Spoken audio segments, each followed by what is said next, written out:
one word of prayer to that. Lord, these are your people, and they deserve better than anything I can share with them tonight. So please, Heavenly Father, let your Spirit be our teacher. Amen. Well, I couldn't decide tonight how to begin, other than just to begin, or to continue, because I know I've left you with right many questions along the way.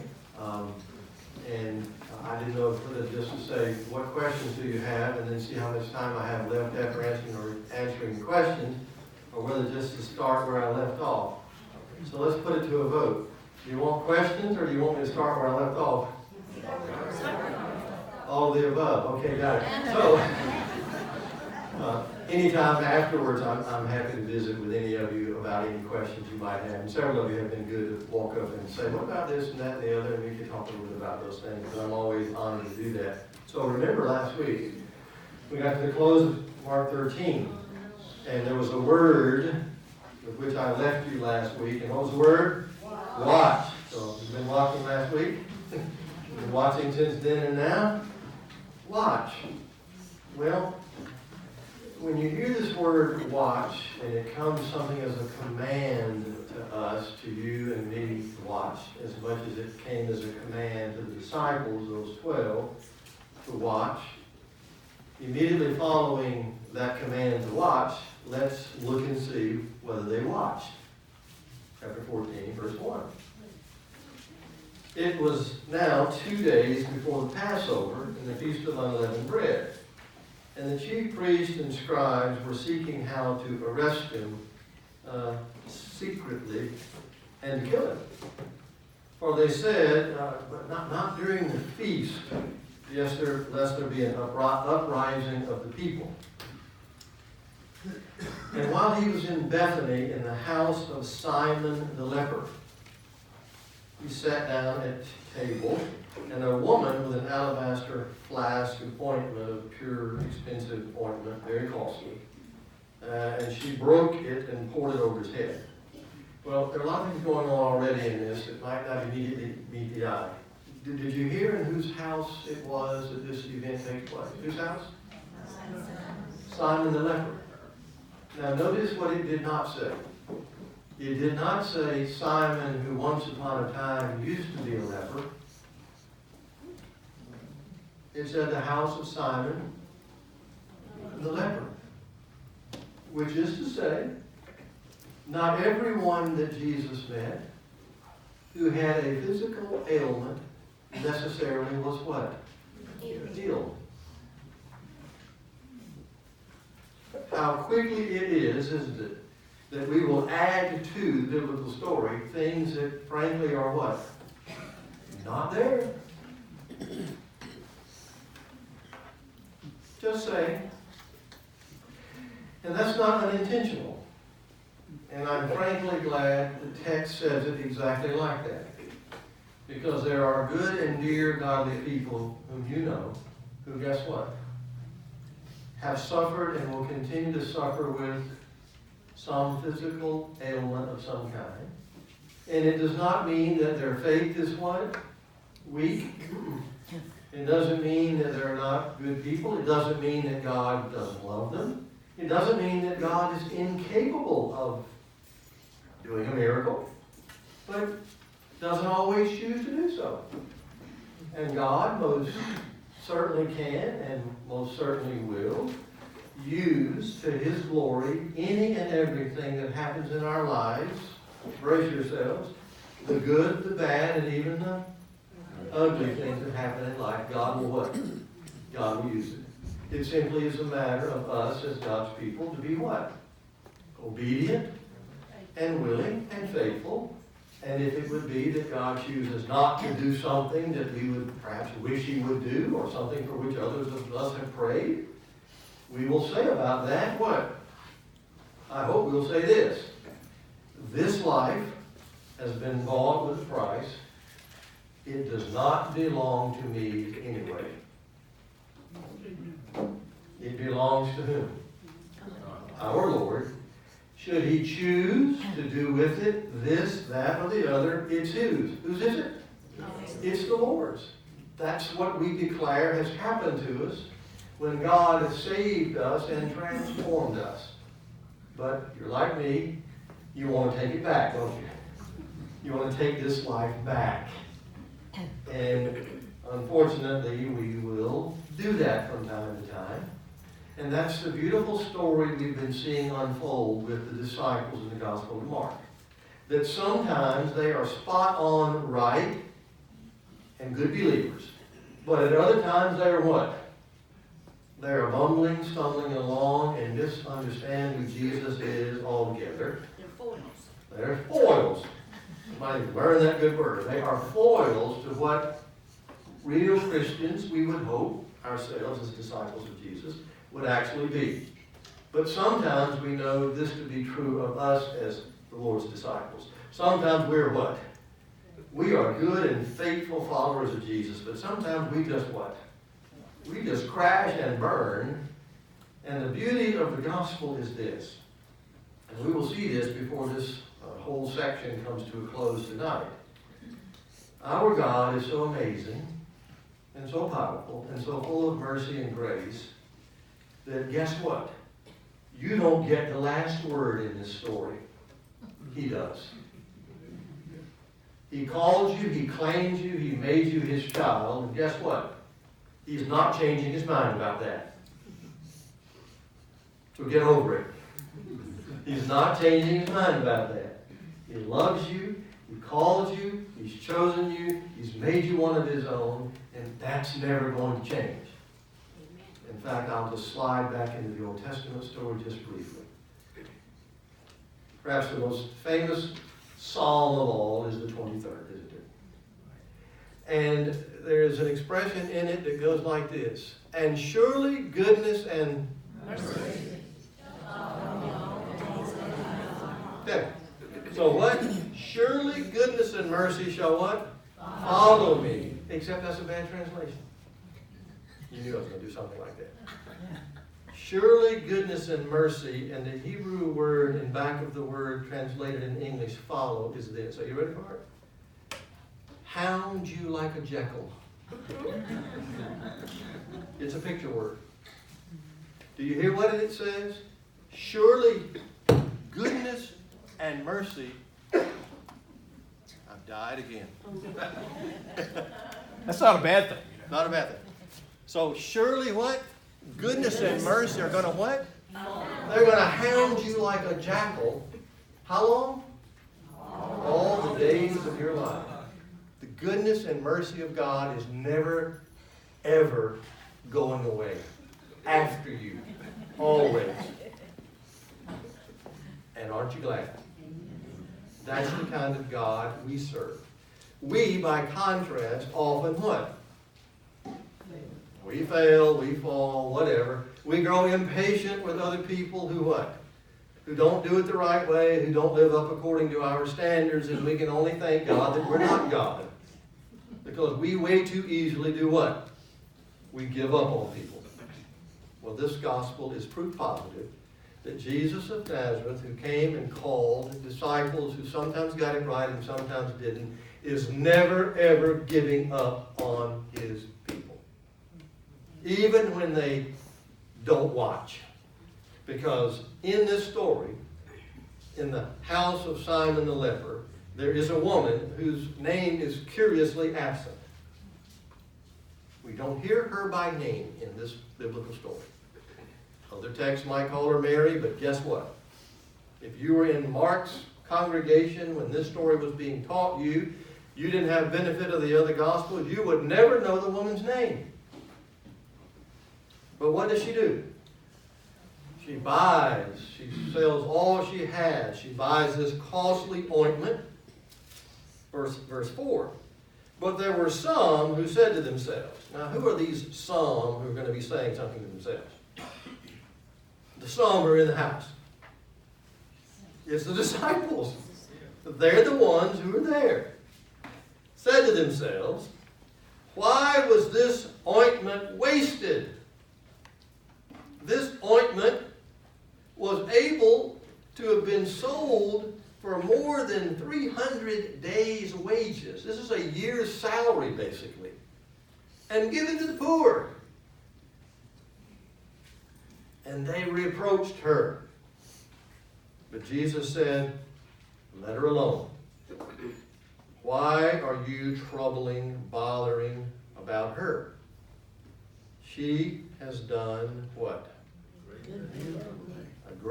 A beautiful thing for me. Verse 7. You always have the poor with you. In other words, there is never a day when what?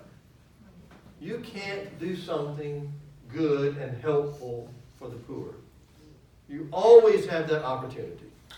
And whenever you will, the second half of verse 7 says, you can do good to them, but you will not always have me.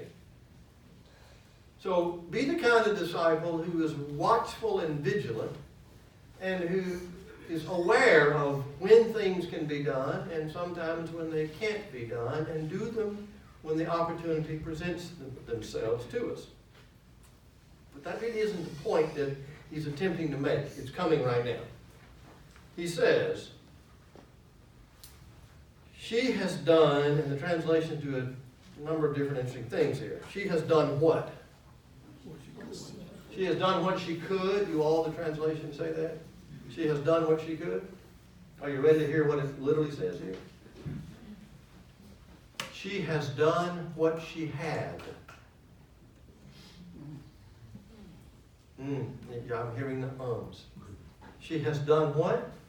She had. Now, I don't know about you, but that kind of sends a chill over me. She didn't just do what she could. She did what she what? What she had. Now, lots of us can do what we can. But how many of us do what we what? What we have. She, he goes on to say, has anointed my body beforehand for burial. And truly I say to you, wherever the good news is preached in the whole world, what she has done will be told in memory of her, a woman without a name. Isn't that interesting? And we are so busy making a name for ourselves with what we've done. I can meddle a little bit. It's my last night with you. Putting the plaque on the pew so everybody can remember me when I'm gone. And guess what? This beautiful, unnamed woman did everything she had. And we're talking about it nearly 2,000 years later. What, was she troubled that her name was not attached to the deed? No. Because when you really are a disciple of Jesus Christ and you really understand what that is, you know that everything you do is because of everything you have. And you know that everything you have is because of whom? The God who has given this to you and me anyway. So here's this one model disciple. We know the rest of them by name. Matter of fact, verse 10 tells us, then Judas Iscariot, now there's a name, who was one of these 12, went to the chief priests in order to betray him to them. And when they heard it, they were glad and promised to give him silver. And he was looking for an opportunity, a good time to betray him. Now, notice the contrast. One disciple, the unnamed woman, did all that she had for Jesus. The other man, Judas Iscariot, one of the 12, used Jesus to get something for himself. A real disciple gives what he or she has to Jesus.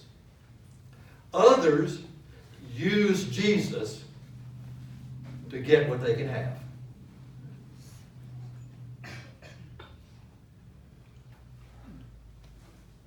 Shall I just go ahead and go? Say that again. One disciple in this story, the true disciple, the unnamed woman, gave everything she had to Jesus. The other disciple in the story, one of the 12, used Jesus to get what he could have. Now, there are some people, you see, who use God or Jesus, and who will even say, well, what good is it to be a Christian if you don't what? Get something from it.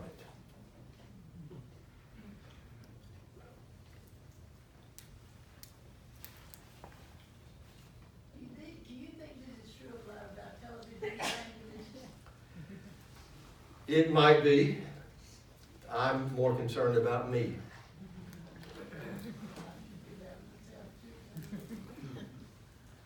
You know, I say often enough, I'm just talking to myself up here. You all can listen in if you want to. I'm just talking to myself because I know what this is saying. Sometimes it's hard. Sometimes we used to use this word, convicts. It does these things to us. Because this is not a human word. This is God's word. It points the crooked finger at us sometimes and says, thou art the man. I think that's what one prophet said to one king once. Didn't Nathan say that to David? I believe he did. I believe he did. Well, this scene, of course, races quickly to the Last Supper.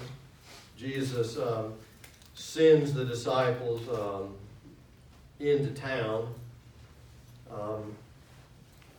Maybe I could take a moment to do this. I'll do it quickly. Verse 13. He sent 2 of his disciples, said to them, go into the city, and a man carrying a water jar will meet you. Follow him. Now you say, wait a minute. Go into Sumter, whatever, and what? And find a man. Well, it sounds more daunting than it really is. Because guess what? Men don't carry water jars. Only women did.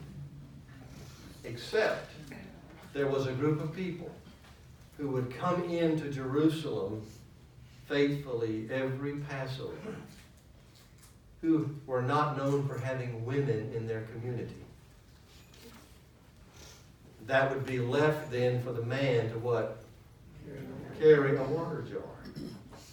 Undoubtedly, Jesus is directing his disciples, knowing that there would be a group of people, and if you actually go to Jerusalem today, you might be intrigued to learn, there are quarters in Jerusalem, in the old city.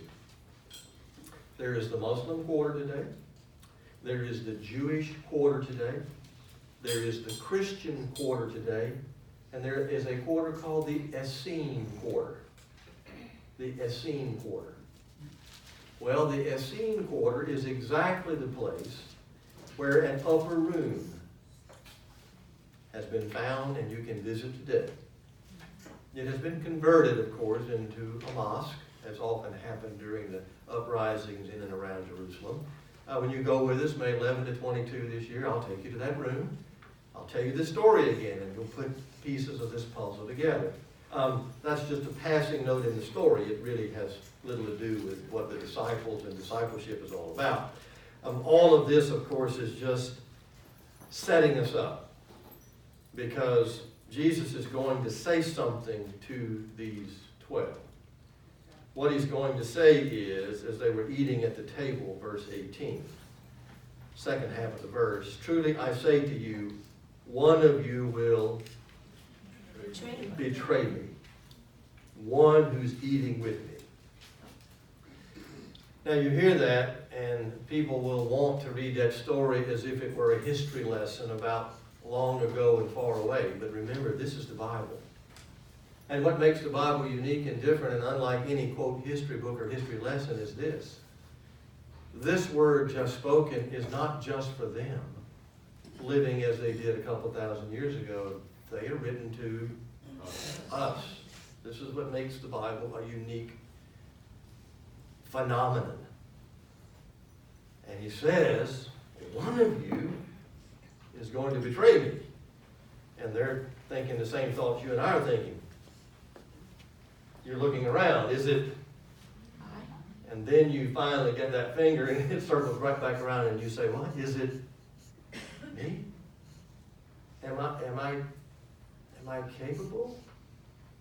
Is it possible that I might, go ahead and say it, that I might betray you, Lord? And then you look back across your life with honesty like I do, and you know what? I have. They began to be sad and to say to one another, is it I? And he said, oh, it's one of the 12. One who's dipping bread into the dish with me, which happened to have been probably all of them. It wasn't like one of them was at the time. They all were doing it.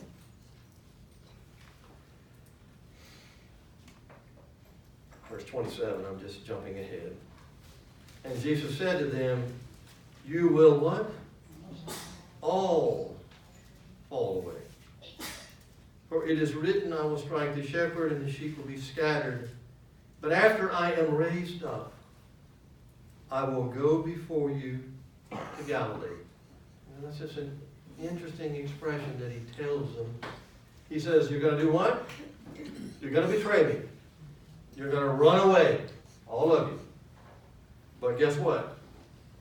After I'm raised, I'm going to go where? I'm going to go to Galilee. Now, let me ask you the question, and you know the answer. Where is Galilee in this story? Where is your Galilee? That's my question. Because Galilee was the place where Jesus first found them. All of the disciples, he found them where? Up in Galilee. I hope you're thinking right now of your Galilee. That'd be a good sermon, wouldn't it? Easter time. It's coming, isn't it? Welcome to Galilee.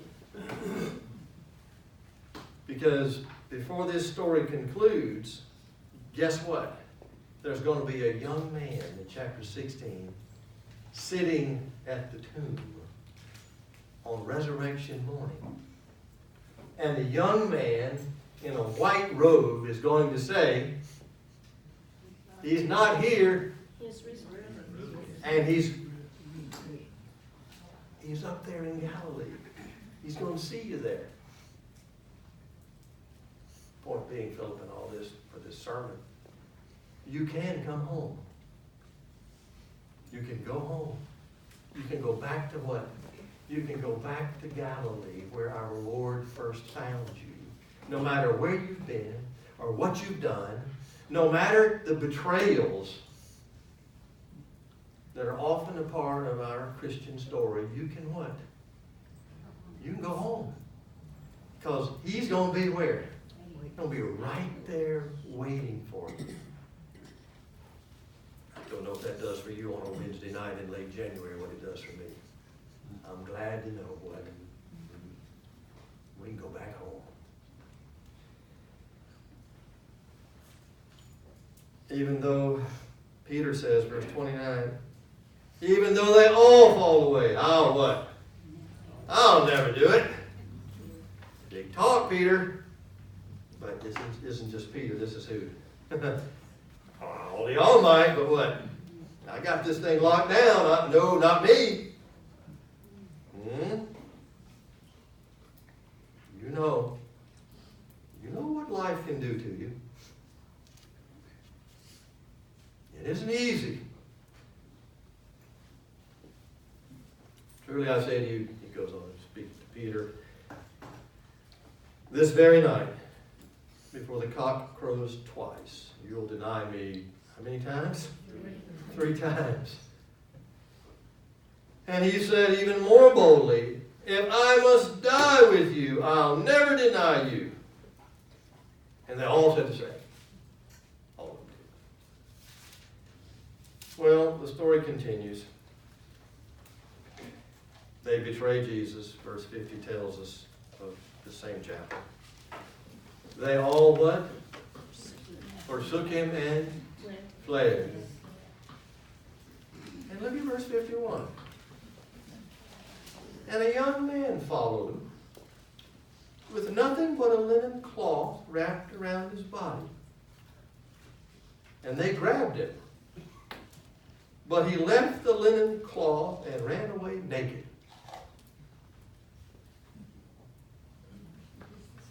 And if you know what that means, you know more than anybody else in the world knows. We can speculate up one side and down the other as to who in the world or what in the world this is. Some have suggested it is the storyteller himself. It is Mark himself saying, this is my story. That I had what? I had a linen cloth wrapped around me, which is a bit like that baptismal robe that you might have worn once upon a time. And I was what? I was so close to getting it right. But in the moment of what? The moment of them seizing Jesus and taking him away to be crucified, I said, I don't think I'm going to go with him any farther. And he ran away and left his clothes there, just abandoned. Don't know. Don't know. But what I do know is this, is that once this scene has taken place, Peter will deny Jesus in the courtyard.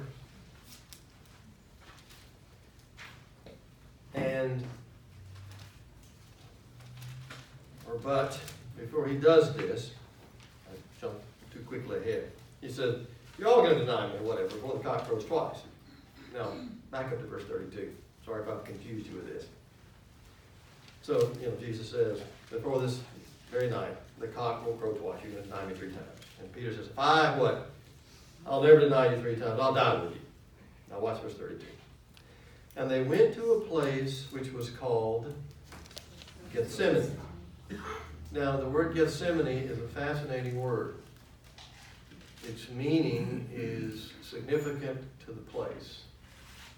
It means olive press. Okay? That's what the word Gethsemane means. Olive press. It's the place where what? Olives are pressed out. Have you ever seen an olive press? It's a big circular object about the size of this table. A stone basin. And sitting in the stone basin is a round stone about this big. And it rides in a trough. And they dump the olives in the trough. And this stone that is this big, weighing many hundreds of pounds, has a hole bored in the middle of it, and they run a beam into it, and did in the first century world, a round post, tie it to a donkey or a slave, and the slave, guess what? Walks around, and the weight of the stone, what does it do? It crushes these olives such that there are several different grades of olive oil. You're familiar with that, virgin olive, all of that. You've been to the store, you know. They did that in the ancient world too. So they go to the place called what? Olive press. Where, let's be clear, Jesus is going to be what? Pressed out and squeezed. And notice what's going to press him out and squeeze him here in the text. He says to them, this place called Gethsemane, latter half of verse 32, said to the disciples, sit here while I pray. 33. And he took with him Peter, James, and John, the big 3. Remember, they're the slow ones. They need extra help. They don't get it. And he began to be greatly distressed and troubled. And he said to them, verse 34, my soul is very sorrowful, even to death. Remain here and watch. Oh, there it is. And what? Watch. What it means, you see, to be a follower of Jesus Christ is to what? Watch. Be vigilant. Because he's already told them. Remember in chapter 13? Watch.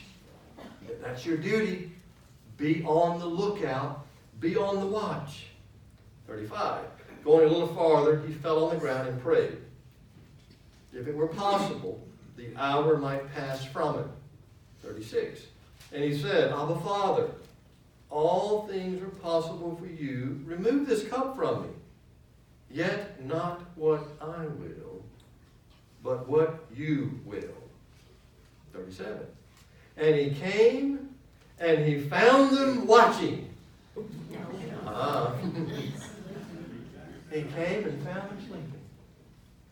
That is, in Jesus' moment, when all he said he wanted them to do was what?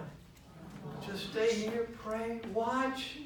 Can you do this little thing for me? I'm not asking you to die for me right now. I just want you to what? I just want you to watch. And he comes and finds them what? Sleeping. Point being in this, when God, the Lord, gives us just the simplest of instructions,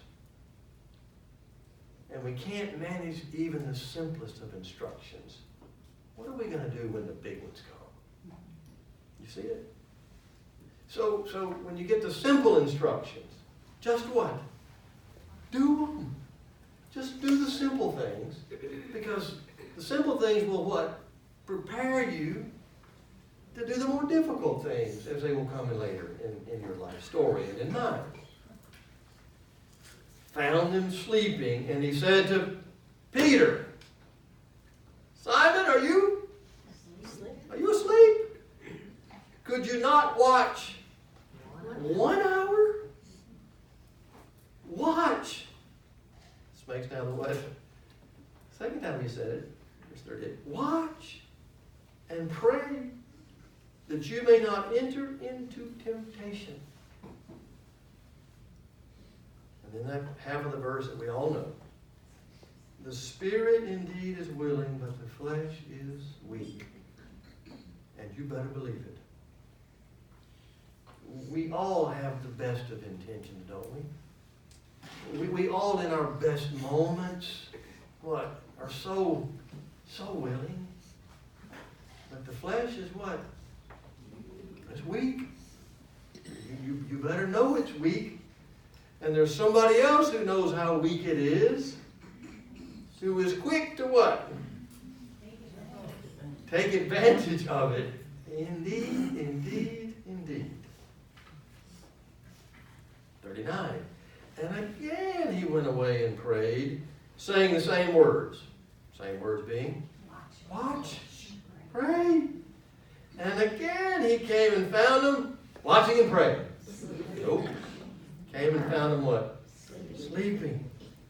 Their eyes were very heavy.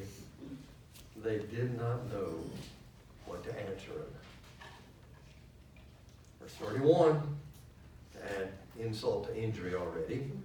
He came the third time and said to them, are you still sleeping? Taking your rest? That's enough, he says. It's enough. The hour has come.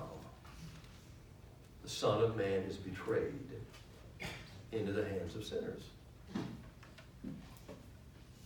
So who betrayed him into the hands of sinners?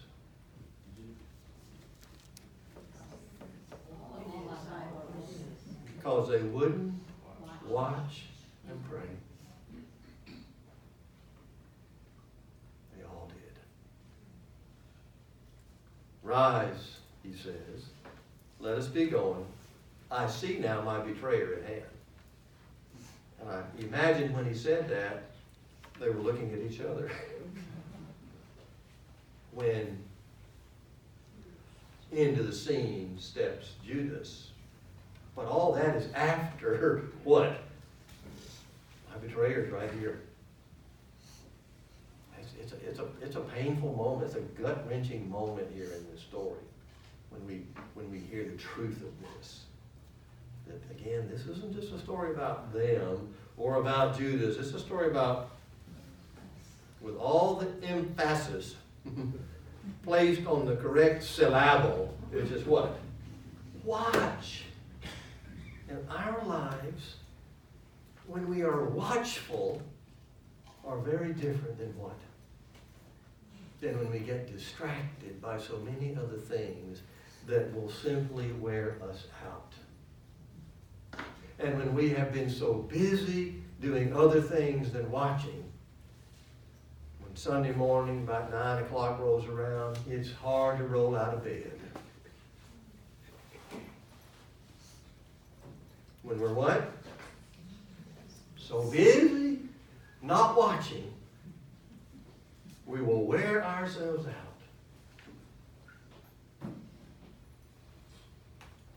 I'm meddling again.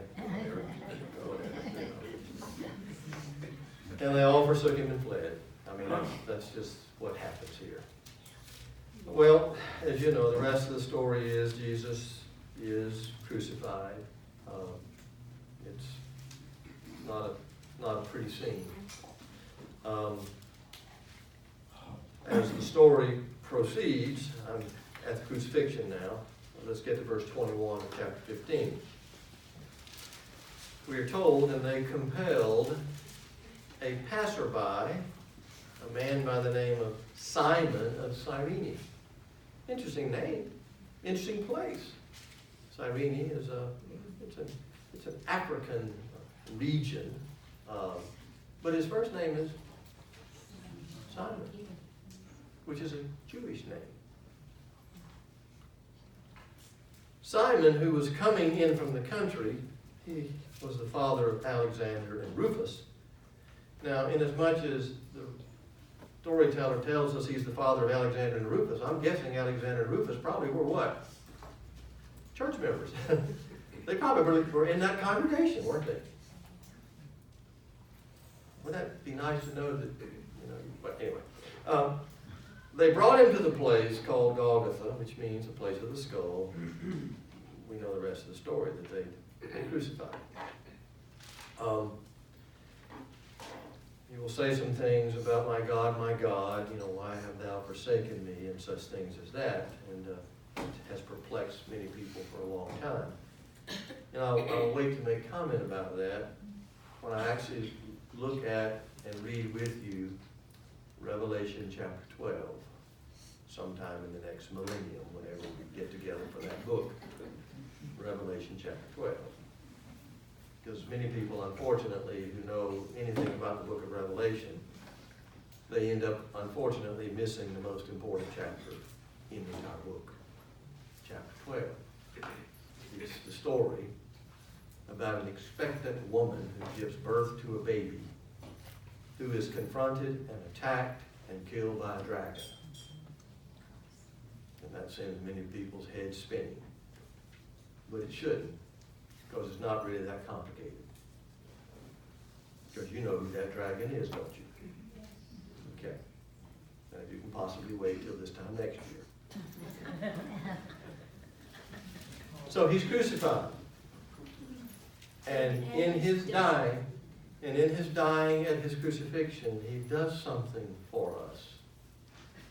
He says, my God, why have you forsaken me? That is to say, Jesus Christ himself takes on in his own dying everything that you and I know full well because of our sin.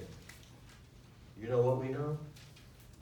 What we know because of our sin is the feeling of being without God. You see what sin does to us? What does it do? It separates us. And Jesus cries out in the moment of taking our sins upon himself. He now feels, guess what? Everything that every human being who has ever lived, he feels and knows that too. Isn't that the only time he says, my God? He says, my Father, and a few other things. He's quoting a psalm here, Psalm 22. That's what he's doing. He's quoting the Bible in his dying moment. But the point being made here is that he was willing to what?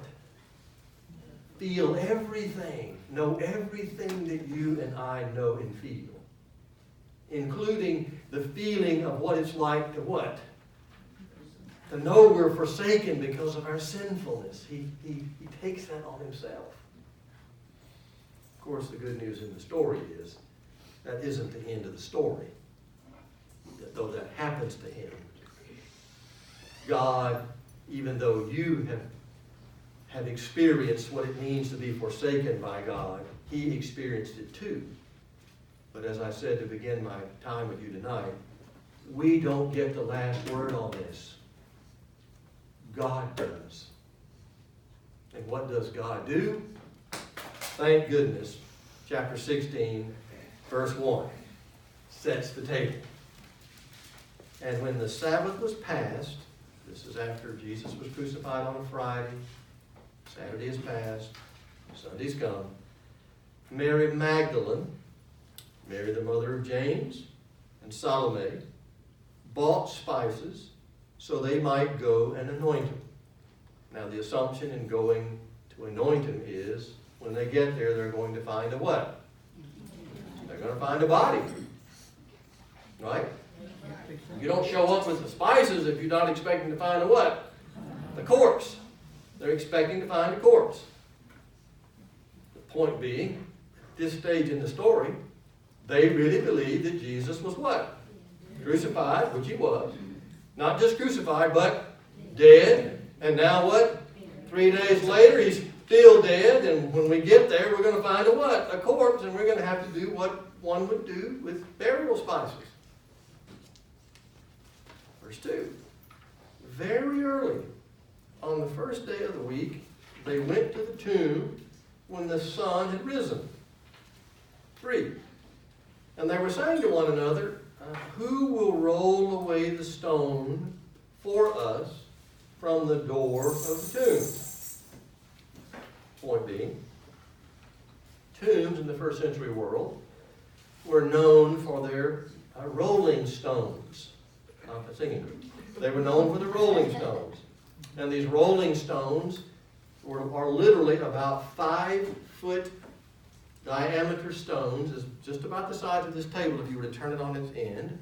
And they're thick, really thick like that. And these stones actually cover the opening of a cave. That's what tombs were like. Now, prior to going to that part of the world, I just assumed they rolled a big what? A big boulder up against the mouth of a cave. No. They had big, heavy stones that ran along a channel that they would roll to cover the opening of the tomb. And inside the tomb, there are a sequence of chambers. And when you go with us, you'll get to go into Lazarus' tomb in Bethany. It's fascinating. And as you go down into the bowels of the earth, into this cave area, and you enter these chambers, there are a sequence of chambers. And in one of the chambers, they lay the body, and they seal the cave, and they come back 1 year later. And these caves, these tombs, are actually called something. They're called sarcophagus. You heard the word sarcophagus?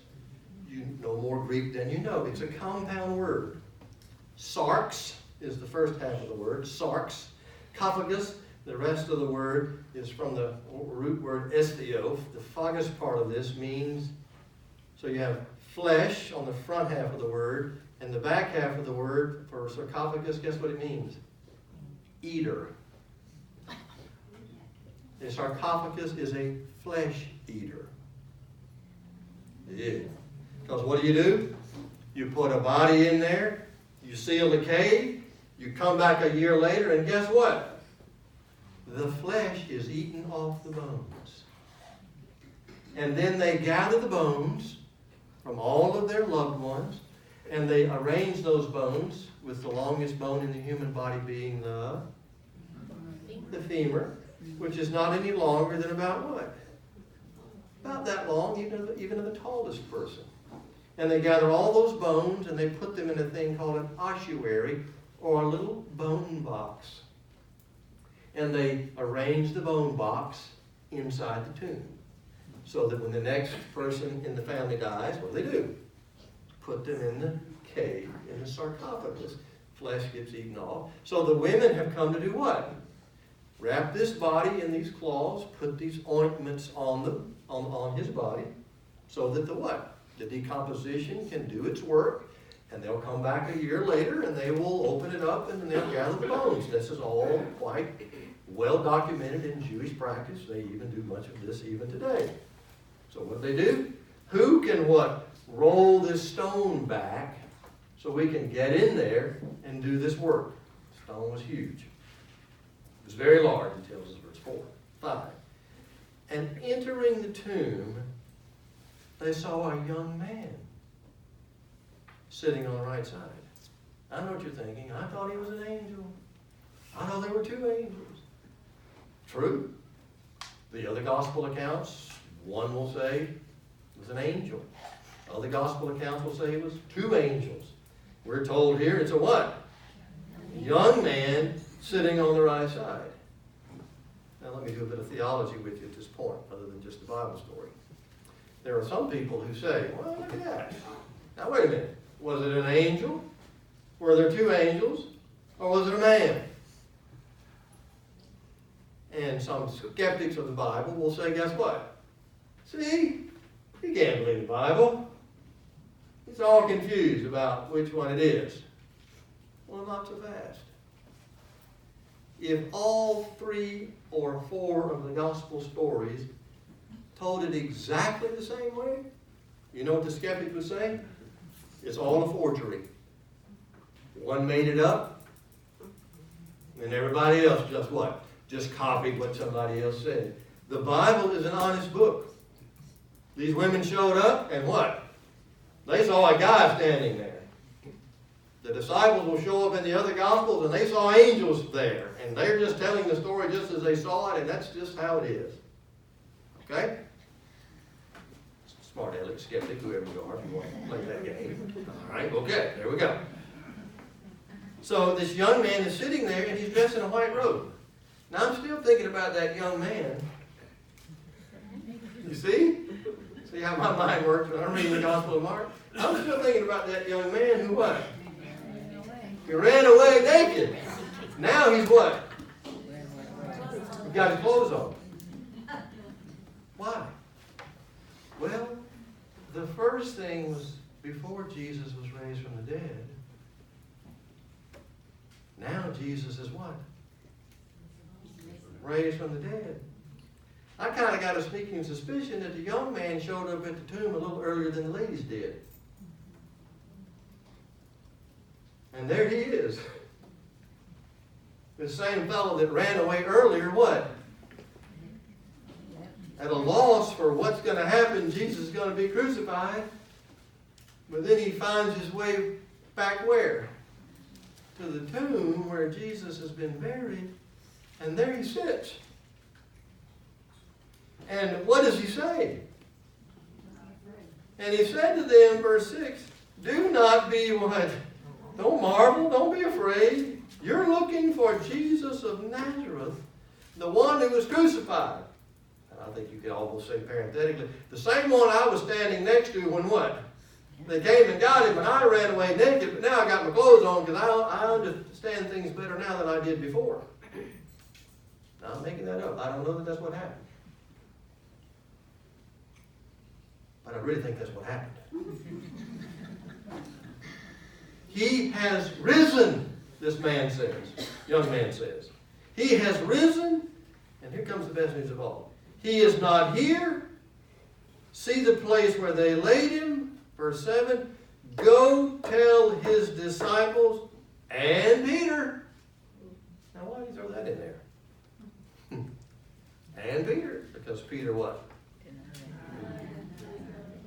Go tell Peter that he's going before you. Where? To Galilee.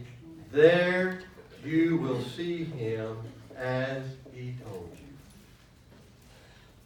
What I want to say to you is, on resurrection morning, Easter Sunday morning, Philip, I'm just preaching your sermon for you. You just remind them of this sermon. No, you get to have the fun with that one. Hey, Easter Sunday morning, when you get here, I think this is probably on the sign out there. It's going to say, "Welcome to Galilee." And people are going to say, "Hey, I thought this was Manning. This is Galilee. What is this place? This is a place where you meet every time you show up on Sunday morning. Guess who you get to meet? The resurrected Lord. He's here.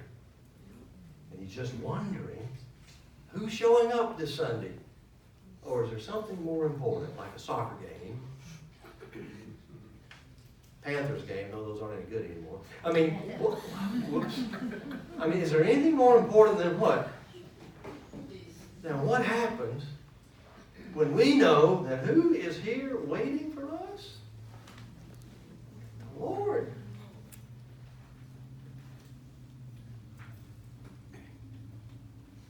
And they went out, verse 8 says, and fled from the tomb, trembling in an ecstasy had come on them. And they said nothing to anybody. They were afraid for, period. And that's how the gospel ends. Now, I know you English teachers. The last word in this ending at verse 8 is a preposition. Don't end your sentences, boys and girls, in what? Preposition. But Mark's gospel ends that way. But I know what you're saying. Wait a minute. I'm looking at my Bible, my King James Bible, and or I'm looking at what? Another version of the Bible. And you got some notes in there, don't you? And one says shorter version, shorter ending, right? And another one says what? Longer ending. Now, what do you make of that? I'm glad you asked. What you make of that is this. The story does end at the end of verse 8 with a preposition for. They went out in astonishment, said nothing to anyone. They were afraid for. And you and I look into the story and say, and we just what? We fill in the blanks. But you see what happens is, somebody else comes along and says, wait a minute, that's no way to end the story. That's too open-ended. And surprise of all surprises, guess what? Some scribes, later in the Christian tradition, and I do mean later, they added a couple of different pieces here. Now you don't know these things necessarily unless you know a bit of textual criticism. That's a big word that means how we got this Bible to begin with.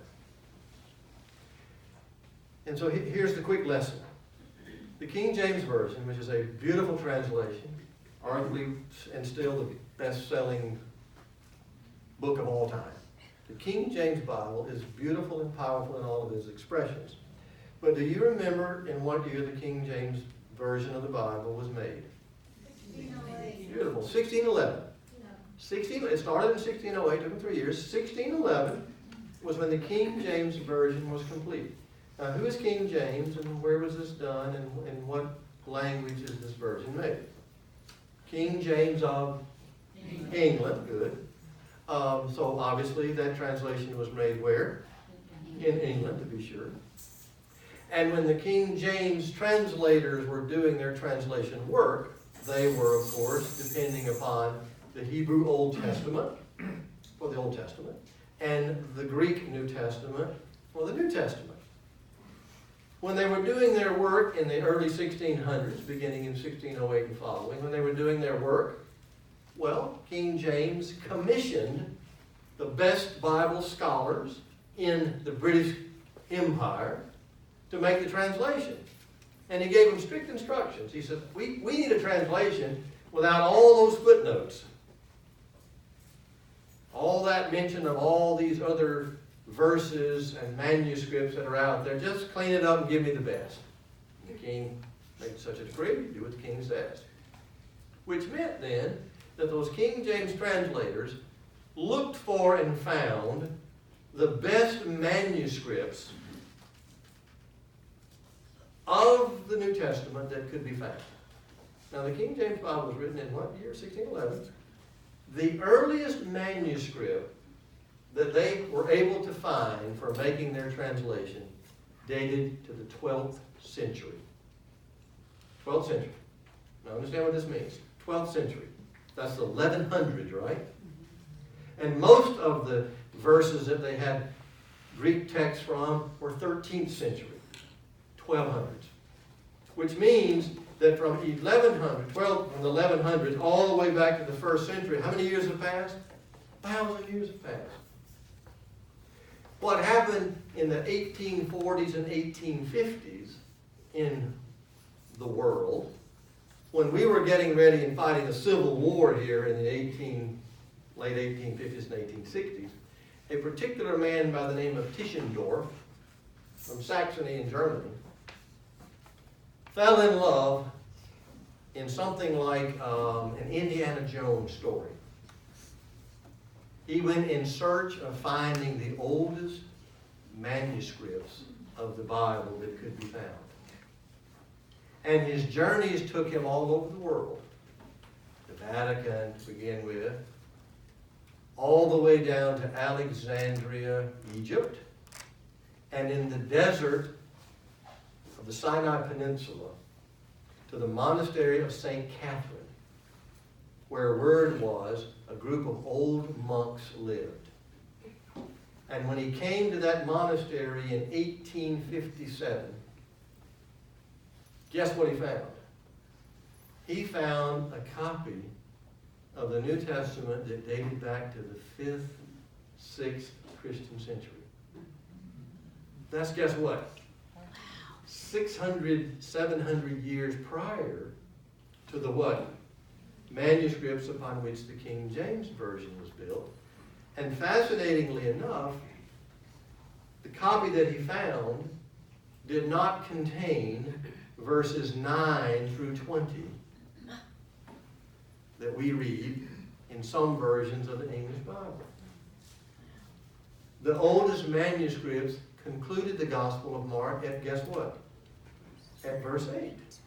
For which reason your more modern translations will put these notes in there saying, older manuscripts say this, or say that, or say the other. Now that provides some sigh of relief to many people, because you do know verses 9 through 20 in the King James Bible talk about drinking poison and handling snakes.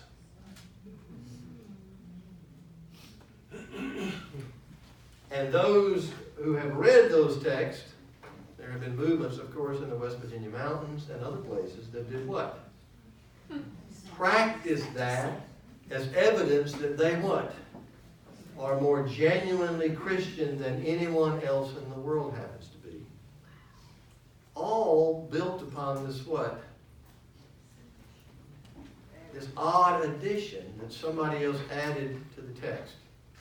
Now, I'm not suggesting anything that I don't think you probably could have heard about or can read about anywhere else. What I'm trying to say to you is, I don't want to end the study on an odd note for you here, but what I'm trying to say to you is this: the Bible that we have is amazing and powerful in so many ways, and it has come to us through an amazing sequence of circumstances, which would be another good study for us to have sometime. Philip can probably, he can do this one. He can learn all this stuff once upon a time. He probably doesn't live in it like I have to at least. But you just see what God has done in all of this, and how human hands sometimes what? Sometimes start messing with the book and doing things that human hands ought not to do. But to the credit of their more modern translators at least tell us these things so that we can then make our better decisions about it. And again, the verses that are found in this longer ending, they borrow from other verses that are found in other of the Gospels verbatim and a few other such things as that. All right, I just threw all that out to you. And I know that, even as I'm looking at you, looking at me, I'm thinking, oh no. We've just basically undone the way we ought to have ended this study. The way we ought to end this study is this. Jesus Christ has gone to Galilee because he's been raised from the dead. And Jesus Christ is going to find you and me where? At the place where we first met him. That's his way. He'll never abandon us. He'll never leave us. We may what? We may drift. We may stray. We may deny. We may betray. But guess what? He isn't going away. He is that good shepherd of Psalm 23. With his certain goodness and mercy, he's going to what? He's going to hound you like a bloodhound all the days of your life, and he's going to catch you. So you may as well give in, because he wants you, he loves you, he claims you, and he's made you his own. I don't know of any better news than that. The Gospel of Mark, to God be the glory. Amen.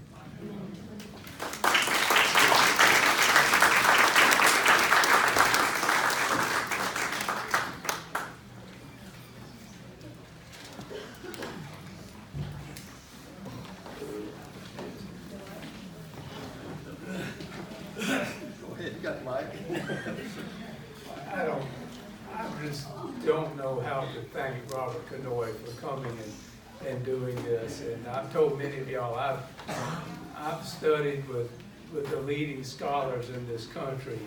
I really have. And you don't ever hear anything finer than what we've heard here in this room these last 4 Wednesday nights. So thank you, Dr. Canoy, so much.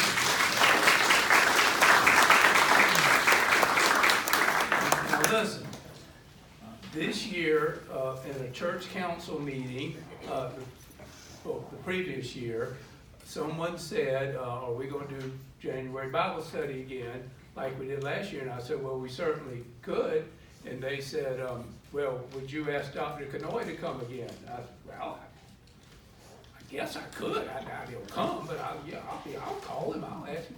And I called him, he said, sure. Well, this year, he has said at least 3 times that he's coming back.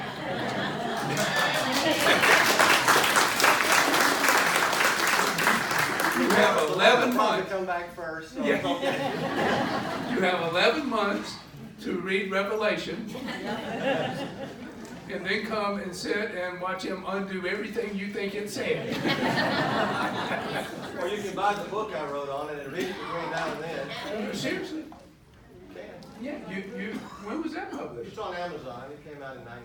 And it's in 2017. 2017. I didn't know that. Let's just look up Robert Canoy Revelation. It's really complicated. It's a complicated study, but if you want to wade through it, then I'll come and tell you what I said. You'll come and tell us what you said, and you will sign our copy. You know, when you write books, they make you write them in certain ways, and you know, what in the world is this crazy guy talking about? But I'll come teach it and talk about what I'm saying. That is, shall we vote? And the same time, we're going on the congregation. All right. God bless you for being here. The point of all this study was to make us better disciples. That was his desire in teaching that. And so as we find Jesus there waiting for us to reclaim us again, forgive us and reclaim us, let's take what we've learned here and go out there as better disciples. Disciples of followers of Christ are so needed in this world today. So let's go and do that. God bless you. Good night.